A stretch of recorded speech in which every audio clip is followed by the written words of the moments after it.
Peter pressed deeper into David's words, showing that the king of Israel had spoken of a greater king yet to come. For David is not ascended into the heavens, he reminded them. His body still rested in the tomb. He had not taken the throne at God's right hand. Yet David wrote, "The Lord said unto my Lord, Sit thou on my right hand until I make thy foes thy footstool."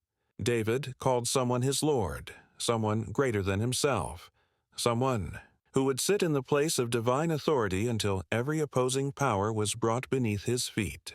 Peter declared to Israel that this prophecy pointed not to David, but to Jesus, the one they had rejected.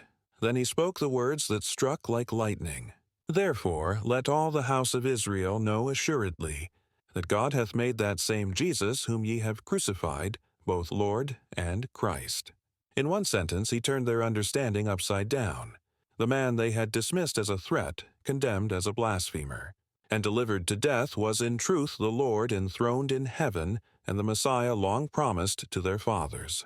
God had exalted the very one they had pierced. The contrast was undeniable. They had judged him unworthy of life, but God had crowned him with glory.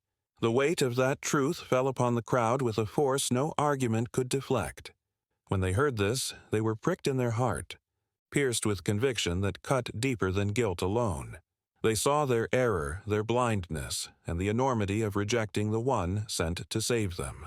Their pride dissolved, their certainty collapsed, and with desperation they turned to Peter and the rest of the apostles, crying out, "Men and brethren, what shall we do?" It was the question that always rises when revelation becomes personal, when the truth no longer speaks about others, but speaks directly to the soul. The enthroned Christ had been revealed, and the only response left was surrender. Their hearts had been pierced, not to destroy them, but to draw them to the very salvation they once resisted. And that same question still echoes in every heart awakened to the reality of who Jesus truly is.